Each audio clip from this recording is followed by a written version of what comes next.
Tonight we spoke about changing ourselves, wearing the mask that we want to become, doing the actions of what we want to become, creating the thought patterns of what we want to become, and becoming what we want to become.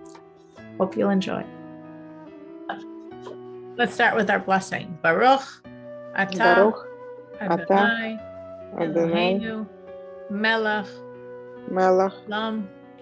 Alam asher Ahar banu Anu mikol Nikol ha'amim Amin v'nasan Inasan lanu Lanu es Torasol Baruch Baruch atah Ata Adonai Adonai nosein Nosein haTorah HaTorah Shema Shema Yisrael Israel Adonai Adonai Eloheinu Eloheinu Adonai Adonai Echad.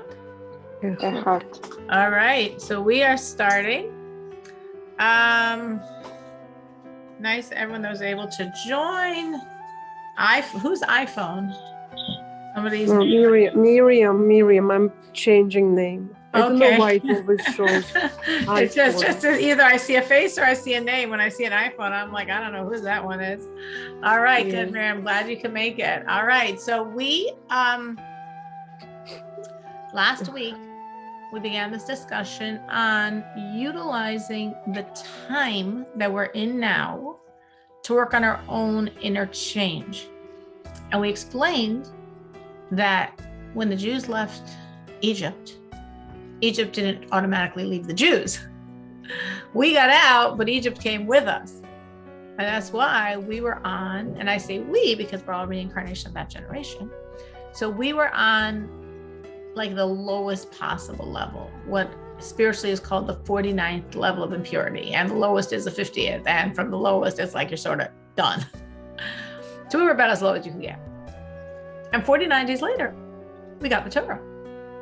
And we were at almost the highest level you could get, the 49th level of holiness, which means we moved 98 stages in those 49 days with a lot of inner work, a lot of anticipation that we're getting the Torah, a lot of excitement, a lot of drive to change, to improve ourselves, our character traits, on the inside. So every year, on any time, as we remember, we also reignite the same energy. So the energy of these days is change, grow. Access your potential, go beyond anything you dreamed possible, because our potential is beyond anything any of us can possibly imagine. And we're deep in it, meaning we're already in the week of Hod, which is the 5th week. We're pretty close to the getting of the Torah. And we have about a little less than 3 weeks to go. So we've almost more than half completed this work or this counting. It's very important to count. For those of you that are making a blessing and counting, that's amazing. I know there's all these little apps that help. If you are not making a blessing, it's still very important to count. The count itself is considered very, very valuable. You start counting from the night, and you can count at any point. Sorry, just see I'm not plugged in here. At any point in the day until the next night. So what we were discussing was how do we do this practically? How do we change? And people shared a lot of different great ideas last week. It was really special because people shared, because we got input from a lot of different people on these ideas of how we change. So we spoke about remembering that the person you're dealing with, if it happens to be a Jew, he's really very special. It's God's essence and being. And you are God's essence and being. So your powers are far greater than you ever give yourself credit for. Even if you think you give yourself a lot of credit, you definitely didn't give yourself as much credit as you really are capable of. And therefore your stretch, your ability to change is that big. We spoke about the addictive nature of these negative traits, We spoke about focusing on how harmful stress is to yourself and how stress becomes self-imposed when we get into these angry, negative, caustic, denigrating, belittling, shaming, blaming, whatever, all these states. We spoke about trying to change the environment to remove our triggers. And the last thing we spoke about, as Vega just got on now, she opened up another whole discussion last week on the idea of how sometimes, because we were discussing dealing with difficult people, and Minucha said, well, if they're your family, at least appreciate you got them. And that was a good perspective. And Vega spoke about the idea of understanding this person could be God's gift to you, to accept that pain, and in that way create tremendous rectification, create tremendous cleansing, which I used it once this week, Vega. I was thinking of you because I used the thought this week. Wait, just one second.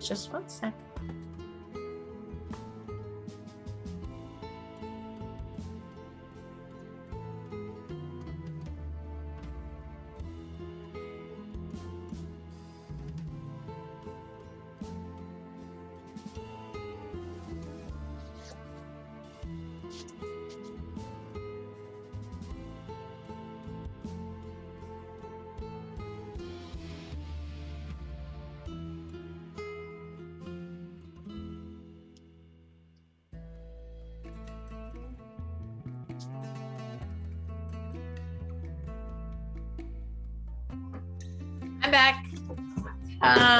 Okay. So that was the last thing we did last week. So I just said that I actually used Vega's tip in a certain situation. So thank you, Vega. Anyone used any of these ideas over the week? Anyone thought about them, processed them, did something with them? I also used another idea that we touched on briefly that I'll soon discuss more at length. Anyone use any of the ideas?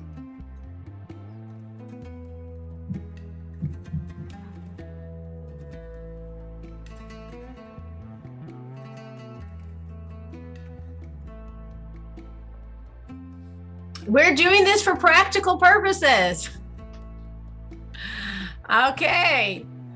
Try as we're talking tonight to really filter it into like, how can I practically utilize these ideas? I mean, it's nice to listen to, of course. It's nice to be with friends, even virtually, but try to think, how do I channel these ideas?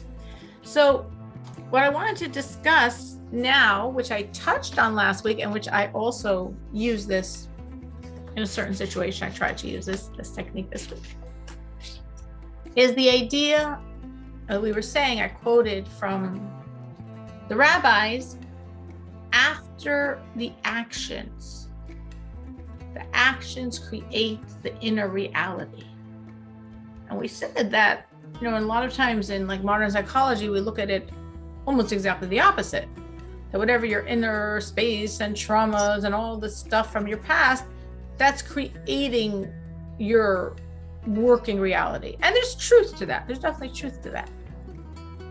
But our sages say there's another truth, that your actions, what you do, what you say, that turns inward and changes your inner world.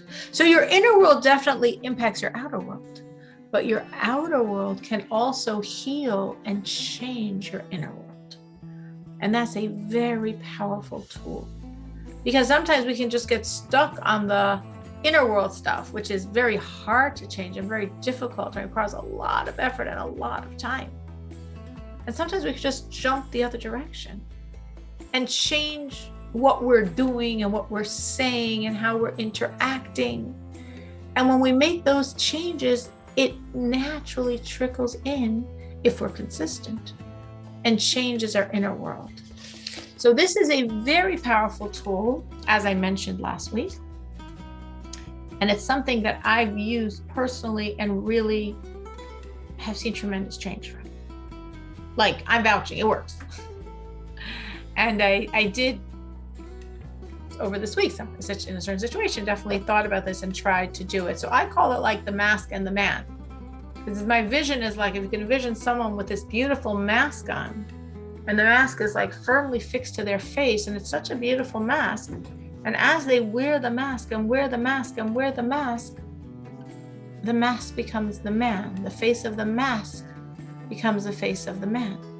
So this is true for all good traits we want to acquire. Act it and we become it. There was an incident with the third Rebbe of Lubavitch, who is referred to as the Tzemach Tzedek, that someone once came to him and said, I'm not happy. And the Tzemach Tzedek replied, act happy. And he said, but I'm not happy. How could I act happy? That's my problem. And the Rebbe said, act it and the happiness will come. Because it's really gonna, now I'm giving the explanation, he didn't. It's gonna resonate inside. Your outer actions are gonna resonate in inner truth. And that's what's gonna be pulled out. And as you act happy and act happy and act happy, you start feeling happy. I've used this technique many times, specifically for happiness, so I can definitely vouch for this one. Just as you're acting the happy part, you start feeling more and more light inside. Why does it work that way? That's how God made us. Or this is really part of your inner truth, that when it's on the outside, it's able to also be on the inside. Or that's how God made us. But it really works. I'm saying specifically with happiness, it's not, you can just even be in the moment as you catch yourself acting unhappy and be like, wait, where's my mask? Where's my happy mask? I want to put that happy mask on, because I know as I put that happy mask on, I start feeling good inside. It's worth it. It's totally worth it. So the same way we can have that mask of happiness, which can shift our mood at that time, we can really try to consistently wear a mask of a good quality we have not yet mastered. A mask of patience, of generosity, of kindness, of any good virtue. So how do you wear such a mask if it's not you? Well, some people do it by thinking of someone they know that's like that. You could think of a super patient person, a super generous person, a super kind person, a super warm person, a super loving person, whatever mask you want to wear.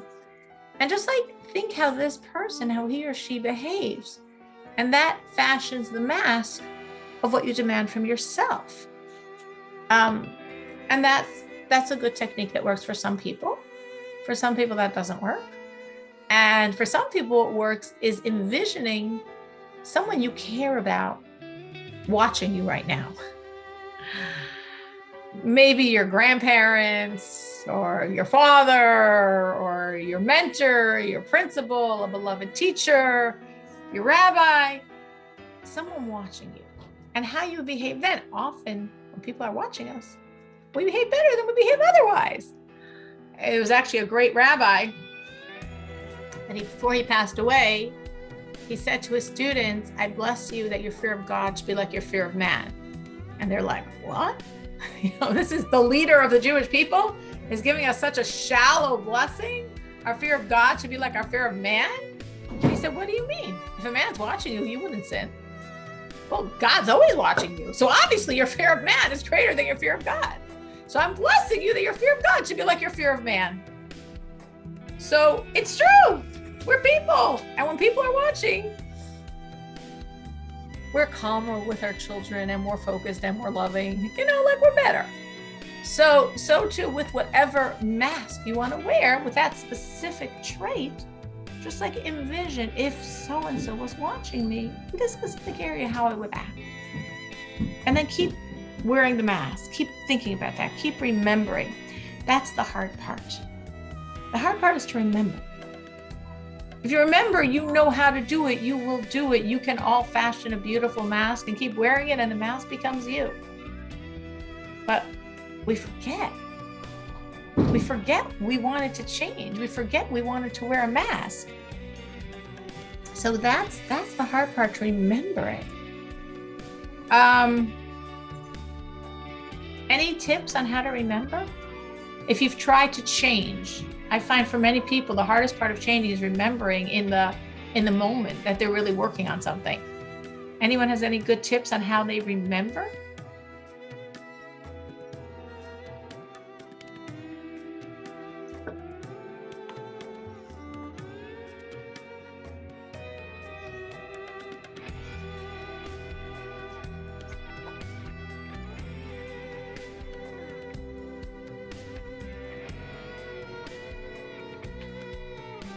Some people put like big notices on whiteboards or little sticky notes all over their house, just like wherever they're going to be.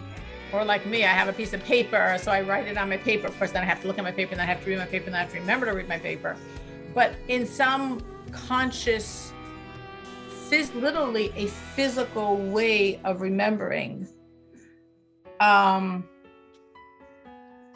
people remember by doing like visualizations. Like they take the time to really think of themselves, envision themselves in those, I'll say, stressful situations where you likely lose it. And then literally envision yourself in that situation that you know is going to happen because it happens every day or once a week or at this certain time or with this certain person. And envision yourself in a very, very, very detailed way wearing that mask so beautifully, and just keep running several times that visualization in your mind. It's sort of like creating a new, like what we'd call muscle memory, but you're doing it visually, you're doing it in your mind.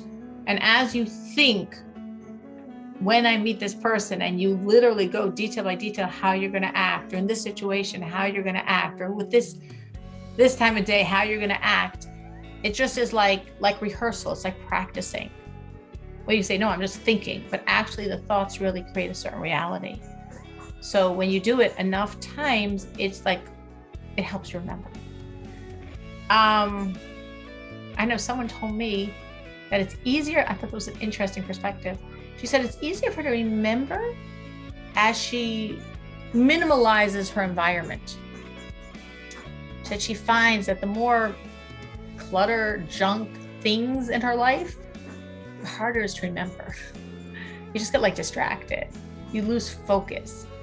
And she finds that as she like pares away all the extra stuff, like in her, all the clutter of her environment, it somehow like frees her mind, and she can focus more and remember more. Anyone else have things they do to help them remember that they're working on something?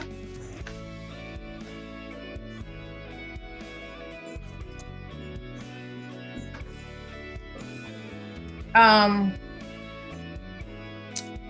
right, so maybe we should try with the energy of the group. I mean, even though we're not physically together, but we're virtually together. So in our world, that counts. So we got a lot of souls.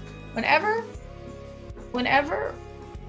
you have a problem or you're working on something spiritually, it's always good to like join forces with another Jew.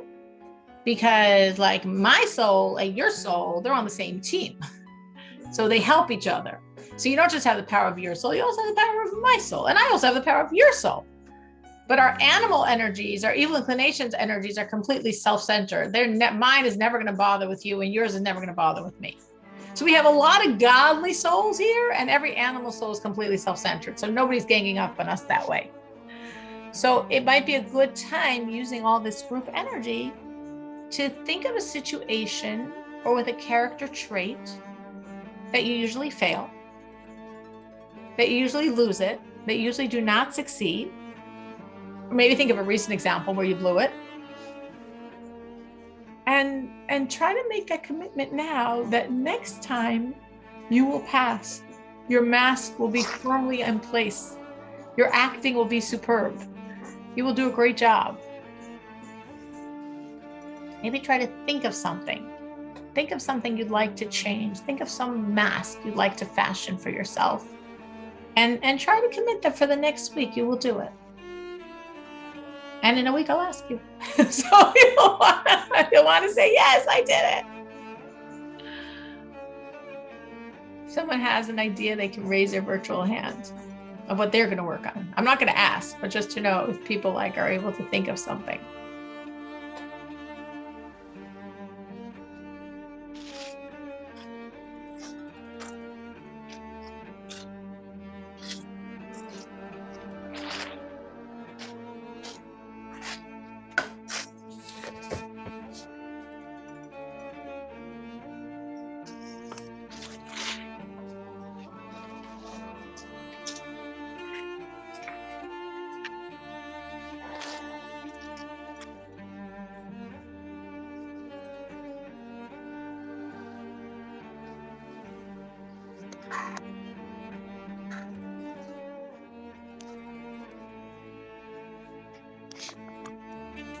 Little?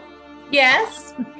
Yeah, I think I'll be working like within next 2 weeks on accepting challenges, especially at work, without any complaints. So accepting, stretching without complaining. Yes. So you're going to think of someone who doesn't complain, or you're just going to fashion yourself. If somebody was watching you that you respected, you wouldn't want to be fetching. You wouldn't want to be complaining. So you'd want to just do it with grace. Yes. Keep that in place. That's great. Okay. And Chava came up with something, and I came up with something, and Rivka and Fega. That's great. Anyone else? Anyone else would like to raise their virtual hand or share?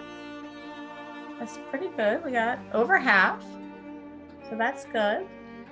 You don't have to like think of like, what's my deepest, biggest issue, because I've got like too many issues to sort through and figure out which is my deepest and biggest one. You could just pick something. And if you pick it and you're working it for a week and it starts to work, you'll just be more motivated. Then maybe next week you'll think of your, biggest, deepest one. Like sometimes we overthink things and then we don't do anything because we're overthinking. It's good to say, okay, this is the mask I'm going to wear. So I wish everyone the blessings of success. And I'm taking all of our souls, our combined soul energy, to help every single one of us, to help Menucha and Chava and Rivka and Fig and myself, and to help everyone else who didn't raise their hand because they're probably also going to do something. So Miriam and Bella and Rena and Miriam, that we should all of our souls should be helping all of us. And we should really have a lot of power to wear our masks with grace. And we should really see the change. So that's very, it's very special. It's very special when you can really do these things and liberate yourselves and say, hey, wow, I can really change. Now, doing it for a week might not create permanent ultimate change, but it'll give you a taste that you can do it. And then, of course, you're going to keep wearing the mask until you no longer have to wear the mask because it's just natural. Sometimes another way of making changes is really when we're making decisions, taking sort of the long view of like, I'm going to take Menucha's example of like, so I guess she knows she's going to have a challenging week at work, and she already knows it, and she knows her tendency would be to complain, and she says, I don't want to be that type of person. I know it's going to be challenging, and I'm going to do it without complaining. So she's making a sort of decision, taking what I'm going to call a long-term perspective.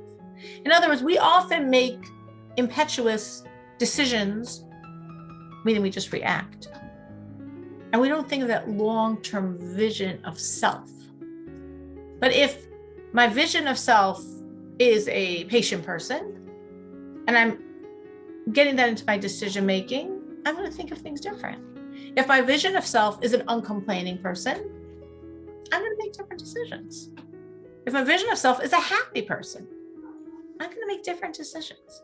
So to try to integrate these visions of self into how we make the decisions in our life. Yesterday was the day that we call the Second Passover. It was exactly a month from the first Passover. A month away was Passover. And the second Passover is first time historically where we said, it's not fair. I think we've been saying it ever since. Maybe some other peoples and cultures learned from us. They also say it. But why did we then say it's not fair 3,300 and I think 34 years ago? Because it was a year into our sojourning in the desert. And it was time for offering. It was actually the only time in the entire 40 years in the desert where the Jews kept the Passover holiday. And a group of Jews couldn't offer the Paschal lamb because they were impure. And they said, that's not fair. They're impure because they performed a certain commandment. They've been doing something good for God. And because of that, we should lose out the Paschal sacrifice. And God said, you're right.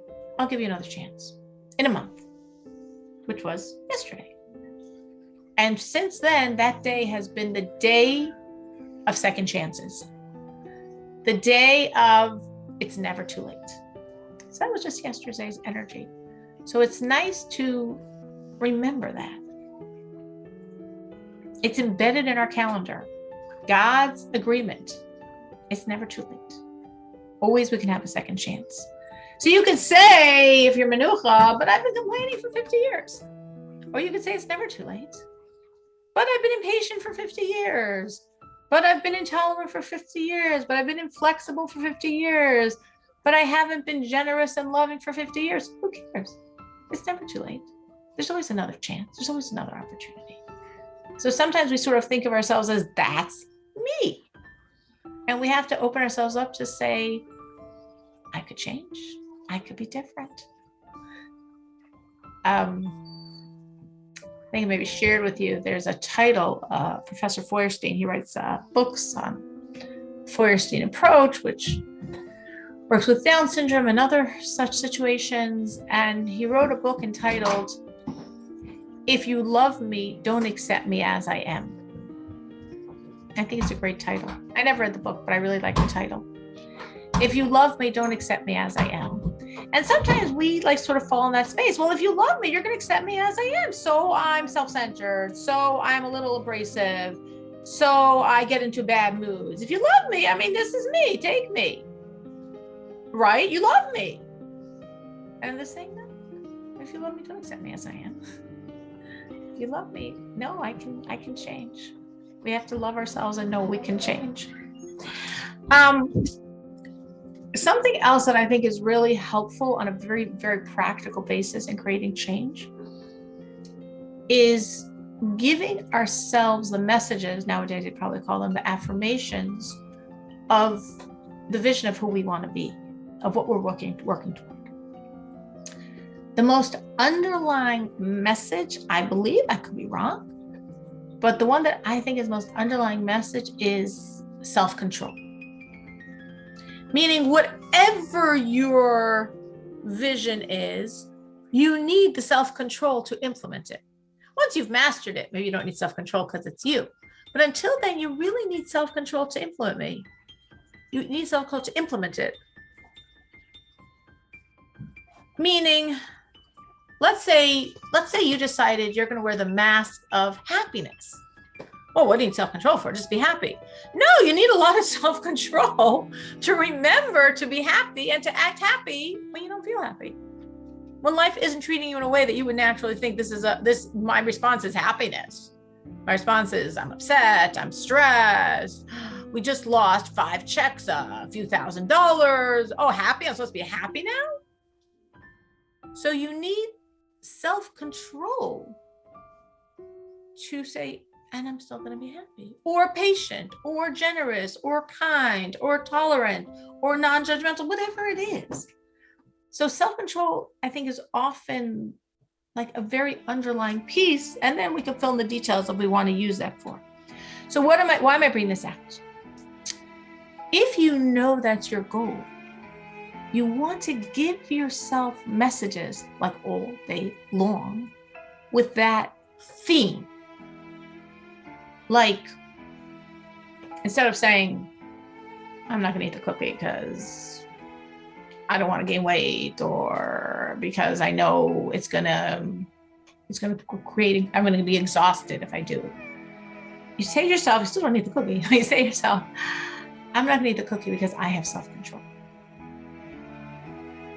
And when you're about to snap at someone and you stop yourself, you say, I didn't snap at her because I have self-control. And when someone was rude as you were driving and you were about to, and I don't do that because I have self-control. Meaning all day long, you can find loads of opportunities to keep giving yourself the message, I am a person of self-control. Now you can also give the message of whatever you're working on, like let's say patience. So you can all day long say, I'm doing this because I'm a patient person. I'm not doing that because I'm a patient person. Whatever it is, you just keep affirming to yourself your vision, your mask of who you are, meaning of who you really can become, would like to become, deserve to become. And as you keep giving yourself those positive messages, it's how you think about yourself. I mean, to twist this in the other direction, how many horrible self-sabotaging messages do we give ourselves like every single day?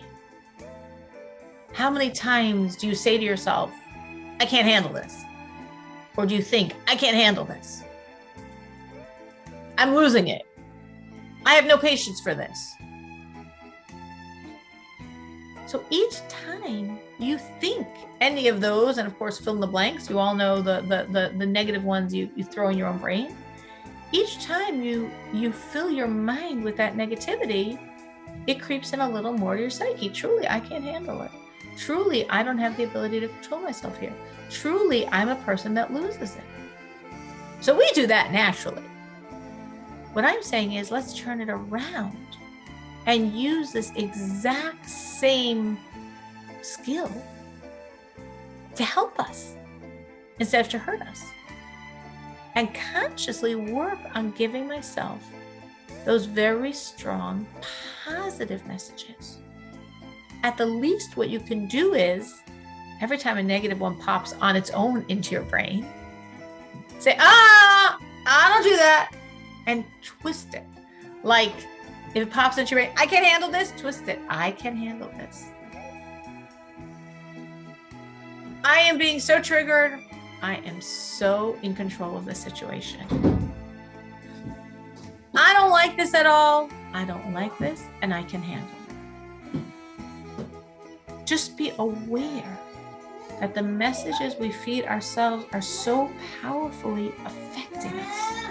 So either constantly, what I'm saying is constantly give yourself those self-control messages or those specific positive messages. For the five of us that committed to something, specifically try to go in that direction, or at least try to, block yourself from the negative messages and make sure what you do is positive instead. Each time you reaffirm this, it really helps. In other words, we live up to our vision of self. If you constantly are giving yourself the message that you're an angry person, you give yourself free rein to be an angry person. You've convinced yourself that's what you are. Or an impatient person, or a lazy person, or a critical person, or a procrastinator. The more you frame yourself that way, the more you're likely to walk those roads. That's what you believe in yourself. So catch yourself when you're being good and keep affirming yourself in that direction. I behave this way because I'm empathetic. I cleaned until it's done because I'm a hard worker. Just take what you're doing and remind yourself why you did this, because you're such a wonderful person. Fill in the details of what a wonderful person you are and keep talking to yourself that way. It might sound like trivial and petty. It really makes a tremendous difference. How we look at ourselves, how we think, creates how we look, creates how we act. So we want to start by giving ourselves those messages of how we think about ourselves, which is going to lead to how we're going to look at ourselves, which is going to lead to how we act. I'm sure all of you have probably experienced this one way or another when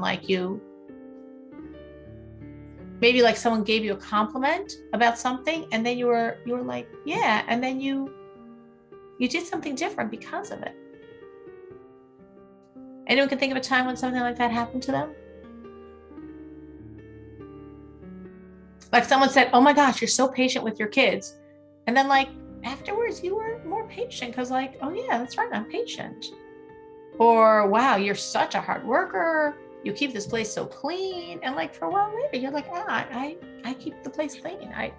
We really are that affected by such words, such thoughts. Anyone remember a time when that happened to them?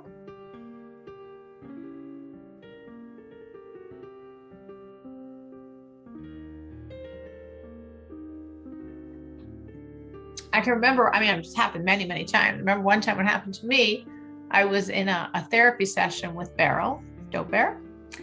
And the therapist, I don't remember exactly what she said, but she said something like, oh my gosh, you're so good at this already. You could be a therapist yourself, or something along those lines. And I remember really holding myself up a little higher. And when I was working with him, being a little more skilled, come on, I could be a therapist myself by this time. Been to so many therapy sessions. And then I was like watching myself doing it. And I was like, wow, we are so affected. Like, what in the world do you care what this lady's opinion is of you? She's not your friend. She's not in your world. You only know her as a therapist, such a small, piece of your world. But yet that comment, that I guess called compliment, it just really affected me.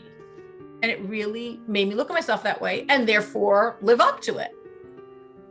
So I'm sure I'm not the only one. Maybe can't remember something now, but I'm sure it's happened to all of us. And it's just an example of how we really are vulnerable, if you will, to those messages. So we're vulnerable to the messages. So let's give ourselves positive messages. I don't want to ask, did anyone ever, anyone say something nasty about you and you started believing it and changed how you were because of it? But it really works in both directions. So we probably are the ones that give ourselves the nastiest self messages sometimes. And we really want to give ourselves messages along these lines because we're affected by it, because we'll change because of it. Speaking about the idea of our actions creating our inner world is molded by our outer world. So we spoke about the mask, wearing the mask. Something else to think about to make this practical is trying to think of an action that you can do, a specific action that would occur on a regular basis that will express this change that you want to make. I'm going to follow Menucha's example since she shared what she's going to be working on. So Menucha shared that she's going to be working on not complaining. So she can tell herself the action, I'm not saying she has to, I'm just like to flesh out my point. The action she's going to take on herself is when she feels overwhelmed, she's going to breathe and smile. She really wants to complain and kvetch and say, not fair, what's going on and how hard she's working. She doesn't want to do that this week. So what's she going to do? So the action of a non-complaining person is to breathe and smile.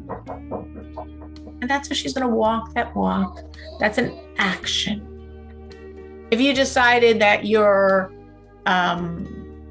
that you want to wear the mask of joy, so the action you're going to create is,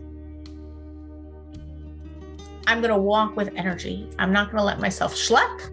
I'm going to walk with energy as if I've got somewhere exciting to go to. It's an action. It's the action of a happy person.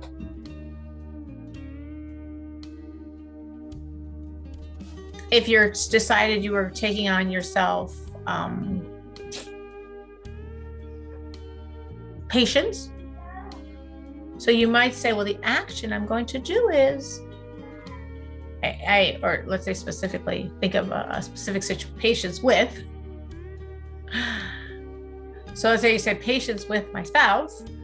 So you say, okay, so the action I'm going to have is that when he starts talking to me, I'm going to stop and listen. That's going to be an action expressing my patience. And maybe that wouldn't work. I'm just, maybe it might be very situation specific, and that might not relate to you as patients. Have to think of it in your world. But I'm going to stop. I'm going to listen. I'm going to have a patient person would listen, would absorb. Sure, I'm patient. I'm going to listen to what the other person's telling me. That's an action of patience. There was once a girl, a college-age girl, had a private audience with Lubavitcher Rebbe. And she complained that she had no friends. You're college age, having no friends is worthy enough of discussion with Lubavitcher Rebbe. And the Rebbe said to her something very interesting. The Rebbe said to her, next time when you're in the cafeteria getting a tray of food, fill up a second tray for someone else and give it to someone. And this is what you should do from now on when you're in the cafeteria. Fill up a second tray of food and give it to someone else. What was the Rebbe telling her? What I think the Rebbe was telling her is, do the actions of a person who's likable, and you'll change inside and become likable, and then you'll have friends. So instead of trying to figure out with her why she didn't have friends and what she was doing that was turning people off, and then how she should, the Rebbe just gave her a very simple piece of advice, very simple, very practical in her world, of what, in other words, as if the Rebbe said to her, what action can you do that will be the action of a person with a lot of friends? Of a person who's well-liked. Well, who's a person who's well-liked? Oh, a person who's likable, a person who's other-centered, a person who's generous with others, a person who's kind and thoughtful. So obviously, you're probably none of the above. So let's help you change and become that person, and then lo and behold, you'll have friends. So it's the simple actions that can really, really, really create the change. So a simple action of patience, or a simple action of generosity, or again, like just even thinking, in a very, let's say, again, you work in generosity. Think, well, a generous person freely gives. So in what way can I freely give that I don't? You say, okay, I'm going to freely give this week, or I'm going to freely give this in this specific action. And that action of a generous person is going to help me become generous, of non-judgment. Think of what you don't currently do, or you do very rarely, like when there's guests around, and commit to really doing it regularly, ideally daily. And you really see you'll change. And sometimes it's unbelievable how quickly you change. Sometimes not. Sometimes yes. But again, there's I'm thinking like with patience, if you would take on yourself for this specific person that drives you crazy. It could be your spouse, it could be a child, it could be a colleague, it could be a relative, it could be a neighbor. You think of one specific person that drives you crazy. And say, okay, with that person, when they're talking, and instead of feeling, oh my gosh, I'm going to patiently, lovingly, if that's appropriate, just look at them and give them my undivided attention. Because that's what a patient person would do. Now, I'm not a patient person, but I'm going to do that one act of a patient person. Maybe the rest of the day, I'm not going to be such a patient person. But I'm sure once a day I'll have a person driving me crazy, and I'll look at them, and I'll listen to them, and I'll give them my undivided attention. That is the action of that patient person. And as you're doing that simple act again and again and again, it really makes you a different person. And I'm saying it really is amazing, because so often we feel stuck. But as we do these actions, as I called it before, as we wear that mask, we really change. And it's a really, really beautiful thing. So I'm very excited about the commitment I made for this week.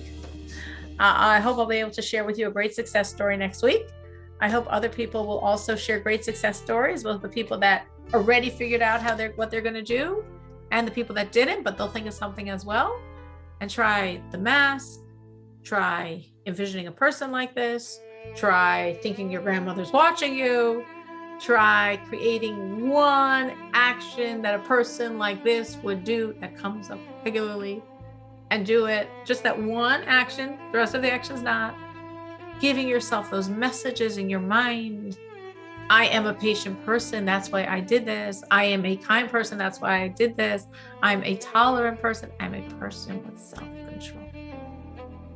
And as you keep giving yourself those messages, as you keep doing those actions, as you keep wearing that mask, beautiful things happen. And this is the time.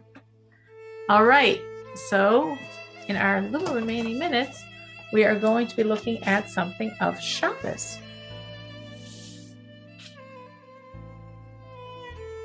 So the last thing we were speaking about was drying dishes on Shabbos. And the question was, can one dry a dish, or is this not going to be transgressing the idea of squeezing? So we said in general, you're allowed to dry dishes because the assumption of the sages is that you're not going to ever get the towel so soaking wet that by touching it, you're going to squeeze it, because if it was, it would also be pointless and it wouldn't help you dry. So you probably long before get a new towel. But we said, if it's a narrow opening, like a glass, like a cup, then there is the likelihood of squeezing because you're going to put pressure on the towel as it's inside that narrow opening. And therefore, even though the towel doesn't seem wet, we don't dry with a towel like glasses or cups or anything of that sort on Shabbos, because there would be a practical fear of squeezing.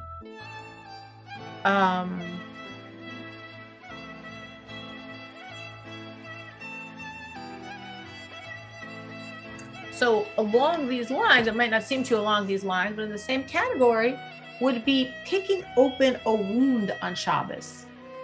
If you had like crusted over some type of wound, and under it there's something, some coagulation or some blood or something. I mean, if it's flat and smoothing, it's just healed skin, it's not the same problem. But if you know there's blood or something there that's not healed, and if you pick it open, all that's going to start oozing out, it's forbidden to do that on Shabbos. On one hand, it's forbidden because you're considered like you're destroying, because you're breaking down part of your body. At this point in the body, it's not helpful for the body for you to pick open that wound. It's destructive. You just want to not touch it and let the skin underneath it heal, and then it will flake off on its own. But if you know there's still blood or something, but it's just like irritating you, it's itching you, you just want to like pick at it, you're literally not allowed to do that on Shabbos. And also, if you had a bandage over this wound or scab, and if you take off the bandage, it's going to just inevitably take off the crust over the wound. So it's going to sort of open up the wound, which you might say you wouldn't want to do anyway, but sometimes you do want to change the bandage.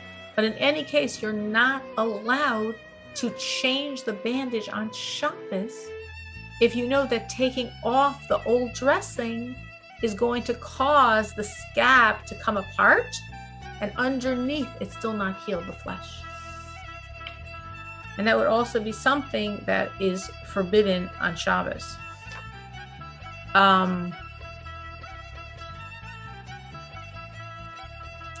Now, actually on the squeezing, not really in our world, but just an interesting example that used to be practical to our ancestors was, can you milk a cow on Shabbos?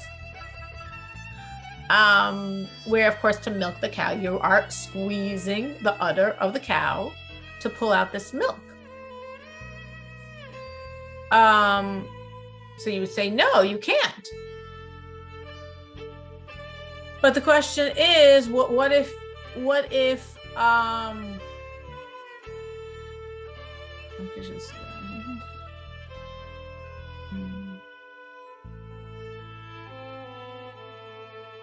I don't see it written here, but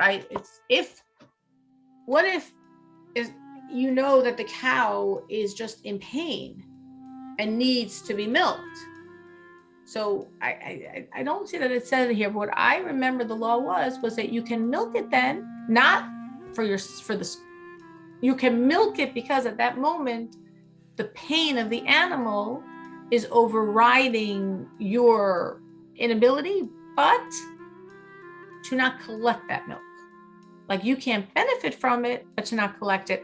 That's what I thought the law was. What I saw inside here seems to me what he was saying was have a non-Jew milk it, because the non-Jew doesn't have the laws of Sabbath, and then that's what he says, to have a non-Jew milk it. So maybe what I said was incorrect, because that's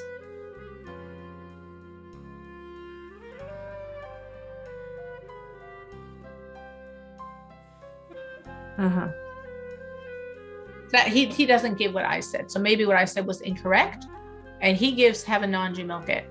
This comes up in our world, maybe not in your personal world, but in the world of people, if a woman is nursing. So if a woman is nursing, and obviously you're allowed to nurse a baby on Shabbos, but what if the baby is too weak to nurse? Now, there might be one of two reasons why the woman would want to pump if there's a baby's, let's say, too weak to nurse. One would be because she's trying to build up her milk supply. And, this could be in the beginning when the baby's little, which is why also the baby's too weak to nurse well. So maybe she's supplementing and giving the baby bottles because it's much easier to drink a bottle than to nurse from a mother. But she wants, as the baby gets stronger, she wants the baby to nurse from her.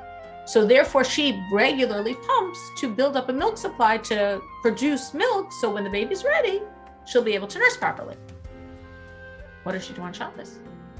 Nursing, a child can nurse from you. You're feeding your baby, you're allowed to do that. But pumping is exactly what it's a form of squeezing. It's forbidden.